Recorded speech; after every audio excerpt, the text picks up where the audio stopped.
What's going on, everybody?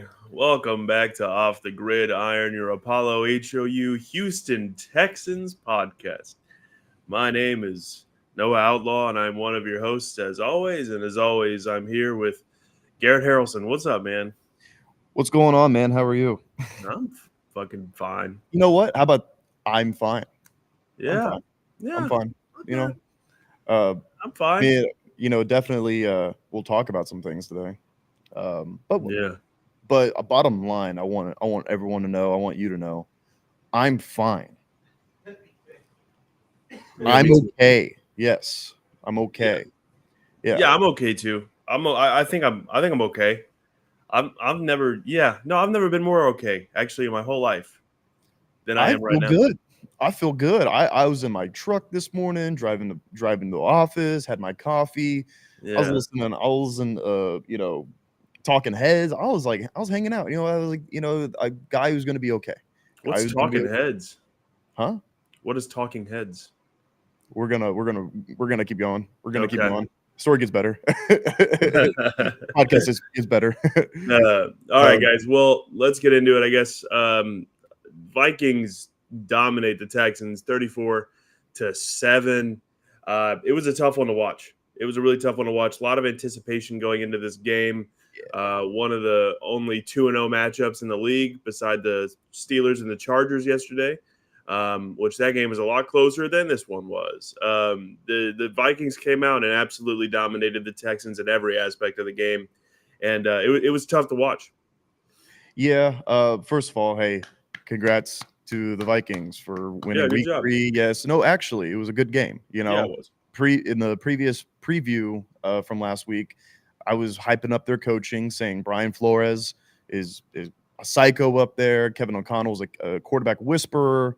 They have tons of talent, great fans. So hey, they got one. They played a lot better than we did. They got one. So congratulations to them. Definitely tough one to watch. This is why you don't look forward to nothing but Sunday, right? Right, Because when you're like, I'm only looking forward to Sunday, I'm only doing that. right. Shit like that happens. That Yeah, Sunday happens, and it's like, oh, okay. My whole week, or my whole waiting period, my whole it just meant excitement, nothing. Yeah, it it was meant nothing. nothing. It meant nothing, Yeah, absolutely. yeah, So that's why you for don't sure. do that. But Mhm. also, we just got outplayed, got I outcoached. absolutely did that too. I mean, all I weekend I did was that like, kind of. I did that yeah, kind no, of I as well. definitely did that. All It is weekend I was hard. like, Sunday's coming up. Like, I just wanted to be Sunday. I want to see the Texans go 3-0. I'm ready Yeah. for a good game. I'm ready to fucking wreck Sam Darnold's shit. And that did not happen. That didn't happen at all. Sam Not Darnold really at all. Not had really at all. a fucking huge, huge day. Let me pull up his exact Yeah. stats because they were, All I know is the outcome. I mean, he threw 4 tutties, and the outcome is Sam Darnold MVP. We put him in MVP talks. That yeah, can't we happen. did. Can't Well, that can't happen? he had fucking 4 touchdowns and 181 yards. So it's not like he was blowing us up. It was Uh, just he was extremely proficient. He was well, extremely yes, he was. He was extremely proficient. Justin Jefferson is a fucking problem. I mean, Justin Jefferson was a tough watch. I mean, I would Every third down that came up, I had after the first couple third downs, for the Vikings where they were converting, I was like, when it came to Justin Jefferson, I had no hope. I was like, oh no, it's third and 9. Justin Jefferson's gonna catch a 16-yard pass right now. Like it was just like clockwork the entire game. yeah, we really had no answer for him. And a lot of people were like, "Oh, how do you let him get that open?" I'm like, "Guys, it's basically like new age Randy Moss running around out Yeah, there. Like he's the best receiver in the NFL, maybe one of the best receivers in the NFL for like the last decade. So like that you're gonna get beat by the best receiver in the NFL. But I do say they could have coached. They could have had a better executed plan against them. I mean, absolutely. playing a lot of off coverage, not Hmm. pressing enough, not being aggressive enough, kind of just they were neutralizing our pass rush in a way, just enough to where our secondaries playing looked like they're playing too soft, way too soft. They were not playing aggressive enough. Obviously the whole win the game in the trenches that happens. We were not winning the game in the trenches. That's why we ultimately lost this game. Not at all. I mean, if you want to talk about the trenches, Just Both bad. sides of the ball, the Texans were just flat out awful. On the Yeah. offensive side of the ball, obviously, we want to talk about. Let's talk about Laremy Tunsil real quick. We got to get that shit figured out. Listen, gotta get I that mean, a lot of people were calling for his benching. Why would we bench him down 14? You know, why would we bench your franchise left tackle? I don't understand that. I understand it. I understood it a little bit, and No, I'll tell you why. I'll tell you oh, why. okay, all Because right, I get what you're saying. I get what you're saying. But here's the thing. Obviously, Laremy Tunsil is an incredible left tackle. But at the end of the day, Laremy Tunsil was doing more harm to us than a left tackle coming in that just wasn't a great blocker. Like, I would rather have a left tackle in who wasn't a great blocker, who would maybe do a little bit of work and then make CJ make some magic in the pocket, right? Because we know what CJ can do whenever has to make plays with his feet and figure it out and roll out and hit someone. But literally, I would rather have someone not block well than ruin our offensive drives and bring back every spectacular play CJ made this game. CJ was making plays where he's hitting Nico for 20 yards, doing the usual shit. But every time he did that, I saw a little piece of yellow laundry on the field, and I fucking knew it was because of Laremy Tunsil the entire time. Yeah. The entire time. It got to a certain point where it was like, it's Laramie again. Yeah, it's Laramie again. Okay. Yeah. Yeah. It was hurting our team. Obviously, all the flags on the offensive line weren't on Laramie. There was a few other guys that got flagged. I think Shaq Mason got flagged once. Juice Scruggs got flagged once. Guys were getting flagged for sure. The offensive line was playing so soft. Mind you, those boys are playing Tunsil scared. had 6 of those. They're playing Laremy scared. Tunsil had 6 penalties this game. That's great. They were playing scared. They were scared of the pass rush. They're scared of the crowd noise. They were intimidated by Minnesota's home field. They were playing scared. When you look at like a foundation offensive line, like the Lions built, you know, they don't get flagged a lot. They punish that defensive line. They're not scared of any defensive line. They always get good pushes to the second level. That's what you want from a foundation offensive line. Clearly, this is not our foundation offensive line. There's still some mental hurdles we need to jump. Yeah. But they're playing scared. Obviously jumping too soon. Laramie was. I mean, it's very clear that he's playing scared when he's way back behind the ball, behind the line of scrimmage, ready to get that head start. Well, and that's what leads to the illegal formation. Exactly. No, you can't do that. Get up on the line. Get ready. Let's go. And he just pissed me off. And I'll touch on this too. And he pissed me off in this regard. After the game, obviously, the first question that D'Amico's going to get asked is about those penalties on the offensive line.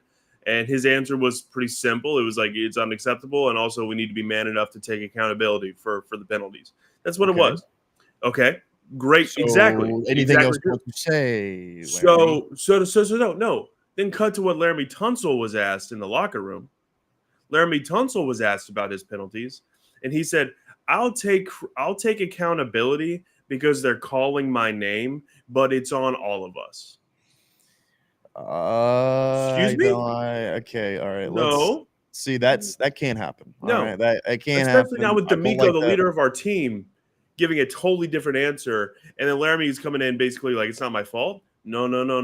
Well, I kind of reminded myself by this during the game when Laramie was basically selling. I mean, like I see in the the chat and Instagram, hello chat, how's it going? How's it going? All O-line sold.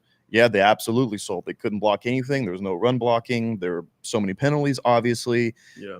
What the thing I reminded myself about, and I got so mad about it, is that every offseason when a left tackle or right tackle gets paid a lot of money, Laramie likes to tweet the eye emojis like, oh, the tackle market just got reset. It's the only thing he's worried about. Yeah. And there's a whole big deal of I negotiate my own deals. I negotiate my own contracts. Okay. He's been penalized 10 games, or excuse me, he's been penalized 10 times in 3 games. Through the season so far. Why? Okay, stop tweeting him eye emojis at Trent Williams getting paid. Let's worry about not getting flagged and let's worry about protecting Puka back there. Okay? I'd pay Trent Williams all the money in the fucking world right now. Not Laramie. And my God, he doesn't get flagged a million times throughout every game. And that's the thing. We're already paying Laramie so much money. Like, he's already a top paid tight end, or he's excuse one me, of us. left tackle. Yes. And so it's just fucking ridiculous, and it just cannot happen. It just can't happen anymore. It's inexcusable stuff coming from a top, because he is a top left tackle in this league. Dude, he's probably still say the second best left tackle. He's top 3 for sure. He's top 3 for sure. There's no denying the talent. It's just about the mental shit, and also maybe he just didn't get enough reps in the preseason. I don't know, but we're spending too much time on Laramie now. We need to move on to like the coaching itself. Jonathan or Josh was over here just telling me, hey, did you see the Jonathan Grenard quote? Grenard, who left the Texans last year, and we basically swapped defensive ends with the Vikings. He said they kept putting on a rookie. Hold on one second. This is the exact quote. First play of the game. This is from Jonathan Grenard. First play of the game. They try to block me with a rook. They try to block me with a rookie tight end. It's just disrespectful. I never seen anything like that. Yeah. I mean, I saw it myself. I was like, oh my God, who just died on the field? It's Cade Stover blocking Jonathan Grenard. I was mad. I was pissed about it upon seeing it at first, because I'm like, why are we putting this borderline Pro Bowl, maybe all pro player? Why are we matching him up with our rookie tight end? Why aren't we doubling him or putting a tackle needs to be on him?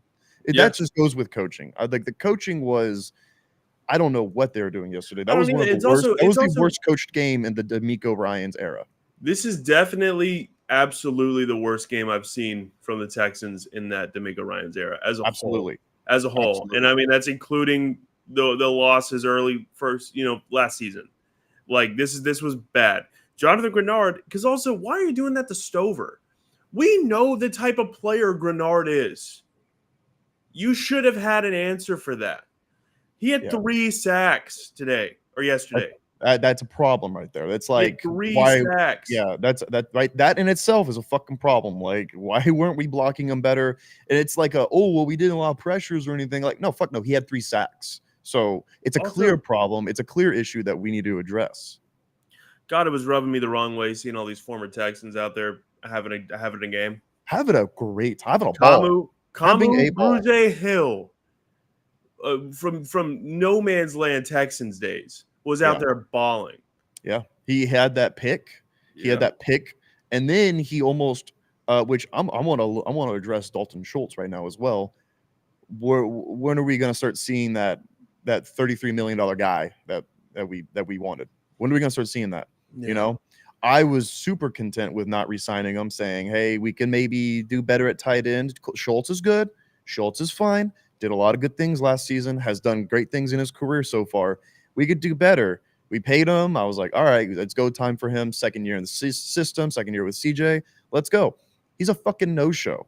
Like, what are we doing with Dalton? Where's Dalton Schultz? Yeah. Why aren't we utilizing him better? Stephon actually had a great game yesterday. I've been waiting to see that bigger game from Stephon. Nico had his normal, like, pretty solid day. Yeah. Tank, which he appears to be injured. We're still looking into that. Tank is a no-show. Tank is a no-show. I don't even think that's on Tank. I think it goes with coaching. It's very evident that there is still a lot of work to be done before we declare ourselves the Super Bowl team. We were excited 2 weeks ago. We had every right to say, hey, we're going to the Super Bowl because we looked great on paper. Now we see the flaws 3 weeks in the season. Still work to be done. Well, because even weeks 1 and 2, where we obviously won and they were good wins, and I was really proud of the guys and I liked where it was heading, neither of those were dominant. And this is the best quarterback that we've played this season. And that is not good. No. Because that's Sam Darnold. And all respect to what Sam's doing. I think it's incredible. Yeah, I love it. I think it's awesome, But when we have to go play the Chiefs and the Ravens back-to-back in 4 days later this season. And maybe Tua before that, because he's thinking about playing. And if Tua's playing in a dome, that's dangerous. Yeah. There's work to be done. There's work to be done. I know this defense is good. I've seen this defense do fantastic things. Mm-hmm. It's just the coaching is soft right now. Yeah. We're playing soft. We think that we're better than we think we are right now. No, Yeah. man. I hate to see us take our foot off the gas a little bit defensively I and hate that. offensively. Every phase of the game, we took our foot off the gas this game. Another thing that was driving me up the fucking wall yesterday, Garrett. There was this much pass rush. Nothing. Will Anderson, Daniil Hunter, Mario Edwards, Aziz Al-Shair, Henry nowhere. No. They look like they had the best offensive line I've ever seen in my life. Yeah. I was like, what? Why? We can't obviously get to we Sam? we got our licks in. Tim Settle Jr. had 2 sacks. Will had a sack. I'm not sure who else had a sack. But dude, most of the time, Darnold just was in the attention. pocket, had all the time in the world. Yeah, he was. And also like credit to Sam, his pocket awareness and the way he was able to maneuver in the pocket. He was killing it, man. He was great. Yeah. It's very clear that this Kevin O'Connell system that quarterbacks come in, they join. Yeah. It's very quarterback friendly, especially for guys like Sam Darnold who can maneuver and sling it. He's got all the arm talent in the world, really. So credit to Sam, but at the same time, like I was saying before, we were just leaning on our pass rush way too much, saying, "Oh, well, we're not gonna, we're gonna play off coverage, let the guys get to Sam Darnold, and then we'll make him make mistakes." He was not making mistakes. He didn't make one single mistake all game. No. And we switched to, we'll talk about CJ. We knew Brian Flores was good. We didn't know he was going to start. We got one skull in the chat right now. Oh, great. Yeah. Hey, no. Skull. Good for y'all, man. Hey, no, not yet. I like the Vikings too, but we got to give it a week. Okay. Sorry, dude. CJ Stroud, throws 2 interceptions. First one was obviously, like, I won't say it's not his fault. Pass did get deflected. It went right into, what's his name? It went right in his hand, went right in his arms, and I was like, all right. The last one was just, we're getting blown out.